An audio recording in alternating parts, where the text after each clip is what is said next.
Você pode pensar que conhece as cores dos sabres de luz, mas a história de cada uma é mais profunda do que muitos imaginam. Hoje vamos falar sobre todas as cores de lâmina do cânone e das lendas, o significado de cada uma e o que podem revelar sobre seus portadores.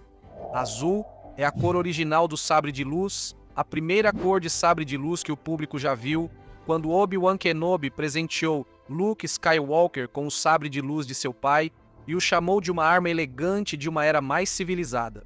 Azul é a cor mais comum na Ordem Jedi, empunhada por nomes como Anakin Skywalker, Obi-Wan Kenobi, Plo Koon, Kanan Jarrus, Cal Kestis e inúmeros outros. Sabres de luz azuis são normalmente associados a uma forte conexão com a força viva, usuários que são centrados, orientados para a ação e guiados mais pelo instinto do que pelo estudo. Em Star Wars Legends, azul era a cor formal dos Guardiões Jedi. Esta é a primeira de 3 classes distintas de Jedi criadas para o jogo Knights of the Old Republic. No entanto, isso não é reconhecido no cânone atual. Os Guardiões Jedi seguiam o caminho focado no combate dentro da Ordem, dedicando-se ao treinamento físico, proteção e enfrentamento direto de ameaças à paz. Os Guardiões eram combatentes que preferiam proteger o lado luminoso lutando com sabres de luz. Verde é a segunda cor mais comum entre os Jedi, usada por mestres como Yoda, Qui-Gon Jinn, Luke Skywalker e muitos outros. Ela é frequentemente associada à harmonia, crescimento e uma sintonia filosófica mais profunda com a força. Os portadores de sabre verde tendem à sabedoria e à moderação. Nas lendas, verde era a cor dos Jedi consulares, a segunda classe de Jedi da Velha República, que seguia um caminho mais acadêmico e diplomático. Eles se concentravam nas dimensões mentais e espirituais da força, em vez do combate. Os consulares eram frequentemente os pensadores, os negociadores e os historiadores. A origem dos sabres de luz verdes nos bastidores vem toda de uma decisão de produção. Luke Skywalker originalmente voltaria a usar um sabre de luz azul em O Retorno de Jedi. Ele até aparece com um em muitos dos pôsteres do filme e em outros materiais promocionais. A mudança aconteceu durante as filmagens, quando a equipe percebeu que a lâmina azul era difícil demais de ver contra o céu claro da Califórnia, onde a sequência da barcaça de Jabba foi filmada.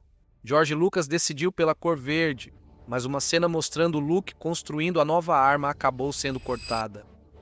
Vermelho é a cor do lado sombrio, usada por Sith como Darth Vader, Darth Sidious, Conde Dooku e Darth Maul. Ela representa a agressão, dominação e a corrupção da força pelo lado sombrio. No cânone, lâminas vermelhas surgem pelo sangramento, quando um usuário do lado sombrio pega um cristal Kyber, geralmente de um Jedi que matou, e canaliza sua dor, raiva e vontade de dominar o próprio cristal até que ele se submeta a rache e sangue vermelho. O processo é intencional e simbólico. A lâmina de Kylo Ren carrega um detalhe adicional. Durante o processo de sangramento, seu cristal rachou e se tornou instável, gerando mais energia do que um cabo padrão poderia conter. As aberturas da guarda cruzada no sabre dele não foram escolha de design como as dos Jedi da Alta República, mas sim necessidade para canalizar o excesso de plasma e evitar que a arma se autodestruísse. Nas lendas, tudo era bem diferente. Os Sith usavam cristais sintéticos, fabricados artificialmente em vez de cultivados naturalmente, o que produzia lâminas vermelhas como subproduto de sua natureza artificial. Sabres de luz roxo são raros, tanto no cânone quanto nas lendas, sendo mais famosos por estarem associados a Mace Windu, Revan e Mara Jade Skywalker. A origem do sabre de luz roxo no mundo real é o próprio Samuel L. Jackson. Ele pediu pessoalmente uma lâmina roxa para George Lucas em Ataque dos Clones. O motivo dele era que queria se localizar no meio do caos da batalha na Arena de Geonosis. Lucas gostou da ideia e concordou. A explicação dentro do universo veio depois, e ela varia um pouco. O roxo costuma simbolizar equilíbrio entre o lado luminoso e o lado sombrio, sendo usado por Jedi que se aproximam mais do limite que os demais. Eles utilizam tanto os aspectos construtivos quanto destrutivos da força, sem sucumbir a nenhum dos dois. Muito disso é inferido a partir da forma de sabre de luz de Mace Windu, chamada Vaapad, onde ele é capaz de canalizar a energia do lado sombrio emitida por seus oponentes de volta contra eles. Isso também se encaixa no passado de indivíduos mais complexos como Revan e Marajade. Sabres de luz de lâmina amarela são bem raros no cânone. Os guardas do Templo Jedi carregavam lanças de sabre de luz com lâmina amarela. Rey acende uma lâmina amarela no final de A Ascensão Skywalker, e Ventress tem uma após a Ordem 66. Para os guardas do templo, seus sabres de luz amarelos idênticos serviam a um propósito importante: garantir tanto a uniformidade quanto o anonimato de cada Jedi que compunha suas fileiras. Se os guardas do templo usassem seus próprios sabres de luz, qual seria o propósito da máscara e do uniforme? No universo Legends, Bastila Shan usava uma lâmina amarela, e Jedi como Plo Koon e Yaddle também foram mostrados com elas em histórias antigas. Isso ocorreu antes de George Lucas definir as regras formais das cores das lâminas. Na Velha República, os sabres de luz amarelos estão associados aos Sentinelas Jedi, o terceiro e último caminho distinto na Ordem. Esse caminho unia treinamento de combate e acadêmico, complementando as habilidades da força com capacidades que não dependiam dela, como segurança, informática, furtividade, demolições, reparos e medicina. Enquanto os guardiões lutavam e os consulares refletiam, os sentinelas eram operadores acima de tudo. Sabres de luz brancos estão entre os mais raros da galáxia e são mais associados a Ahsoka Tano, que carrega 2 lâminas brancas desde Star Wars Rebels. No cânone, um cristal branco não é cultivado ou encontrado em Ilum, mas sim criado. Ahsoka criou os dela pegando os cristais Kyber vermelhos do sabre de luz do sexto irmão, um inquisidor, depois de matá-lo em roda, e purificando-os através da força, basicamente revertendo o processo de sangramento, expulsando o lado sombrio, a corrupção e deixando os cristais sem cor. Lâminas brancas representam exatamente isso. Um usuário da força que não está alinhado nem com os Jedi nem com os Sith, operando fora das duas ordens, mas ainda guiado pelo lado luminoso após superar a escuridão presente em um cristal que antes era vermelho. Nas lendas, sabres de luz brancos eram associados aos cavaleiros imperiais, usuários da força, que serviam ao imperador do Império Fel, leais ao seu governante acima de qualquer doutrina. Um significado bem diferente para a mesma cor. Existe um único sabre de luz preto conhecido na galáxia, o Sabre Negro Mandaloriano. O Sabre Negro foi criado por Tar Vizsla, o único Mandaloriano que já foi aceito na Ordem Jedi. Sua lâmina é plana e angular em vez de cilíndrica, mais curta do que a maioria dos sabres de luz, e tem o formato de uma espada tradicional. O cabo, o pomo, a guarda e o emissor foram todos feitos de puro Beskar. Após a morte de Tar Vizsla, a Casa Vizsla recuperou a arma do Templo Jedi, e ela se tornou o símbolo da liderança mandaloriana. Quem possuísse o Sabre Negro tinha o direito de governar Mandalor. Ele passou pelas mãos de Pre Vizsla, Darth Maul, Sabine Wren, Bo-Katan Kryze, Moff Gideon e Din Djarin. Seu cristal é antigo e diferente de qualquer outro. A lâmina achatada e o comportamento da energia sugerem propriedades que nenhum cristal Kyber comum produz. No entanto, o que exatamente o torna único no nível do cristal nunca foi totalmente explicado. Sabres de luz laranja entraram para o cânone através da série Ahsoka, empunhados por Balin Skoll e Shin Hati. O showrunner Dave Filoni confirmou oficialmente que as lâminas são laranja, e não um tom incomum de vermelho. Balin e Shin não são Sith, e a relação deles com o lado sombrio é mais complicada do que a de um Jedi caído comum. A cor laranja parece refletir isso, não sendo totalmente do lado sombrio nem da luz. Embora não seja oficial, parece que eles ocupam um espaço semelhante ao dos sabres de luz roxos, só que mais próximos do lado sombrio.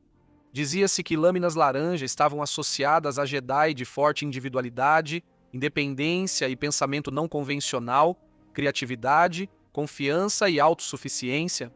Considerando o que sabemos sobre Balin Skoll, especialmente, essa descrição se encaixa razoavelmente bem. Outro tipo de sabre de luz laranja era formado a partir de um cristal de lava que só podia ser encontrado em mundos vulcânicos, como Mustafar. O próprio cristal era menos focado do que os normais, e a própria lava às vezes era gerada pelo calor extremo da lâmina densa, criando pedaços de lava que às vezes pingavam da própria lâmina. Sabres de luz prateados existem nas lendas, sendo usados principalmente por Corran Horn, da nova Ordem Jedi.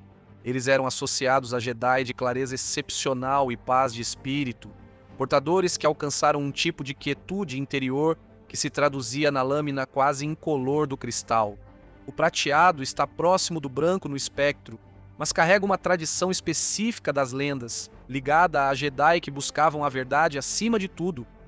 No cânone, lâminas prateadas não surgiram. Sabres de luz bronze aparecem exclusivamente nas lendas, sendo mais notavelmente empunhados por Lowbacca, o Jedi Wookiee e sobrinho de Chewbacca, apresentado nos romances Jovens Cavaleiros Jedi. A lâmina bronze foi descrita como refletindo uma conexão única com a Força, distinta das cores mais comuns. Lowbacca construiu seu sabre usando componentes de computador encontrados no Grande Templo em Yavin. 4 sabres de luz ciano aparecem no cânone como uma opção de personalização nos jogos Jedi, Fallen Order e Jedi Survivor. Um tom de azul esverdeado mais claro e brilhante, distinto do azul ou verde padrão, embora nenhum significado simbólico tenha sido estabelecido para ele no universo. Índigo é outra opção de personalização dos jogos Jedi, um azul arroxeado profundo, distinto tanto do azul padrão quanto do roxo de Mace Windu. Assim como o ciano, é tecnicamente canônico por causa de suas aparições nos jogos, mas não possui nenhum significado documentado no universo além de ser uma cor de lâmina distinta disponível para callcasts. Magenta, ou rosa, aparece nos mesmos jogos e está mais próxima do roxo no espectro.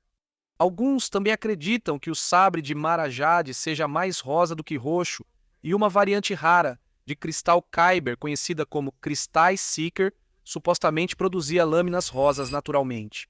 Sabres de luz viridianos aparecem nas lendas como uma variante de verde mais profundo, mais escuro e intenso do que o verde padrão, associado a figuras como Yoda ou Qui-Gon. Em algumas fontes das lendas era tratado como uma cor distinta por si só, e não apenas como um tom de verde. Ou então, isso só significa que você é sofisticado demais para dizer a palavra verde. Sabres de luz dourados ou âmbar também aparecem exclusivamente nas lendas da Era da Velha República. Dizia-se que eles estavam associados a Jedi de grande sabedoria e longa experiência, com o calor da cor sendo interpretado como um reflexo de uma conexão profunda e amadurecida com a Força. Marrom é outra cor que existiu exclusivamente nas lendas de Star Wars. Só existem 2 casos de um cristal Kyber marrom: o sacrifício de Benar, empunhado por Od Benar e deixado para aqueles que viriam depois dele, e a loucura de Bondara, que compartilhava o nome com o mestre Jedi Twi'lek Anum Bondara, embora ele não a tenha empunhado. Esse cristal marrom foi criado por um viajante espacial algum tempo depois da Batalha de Yavin, usando vários fragmentos de cristais de toda a galáxia para produzi-lo. Por ser raro, ainda não há significado definido. Mas qual cor de sabre de luz você escolheria? Conte pra gente nos comentários.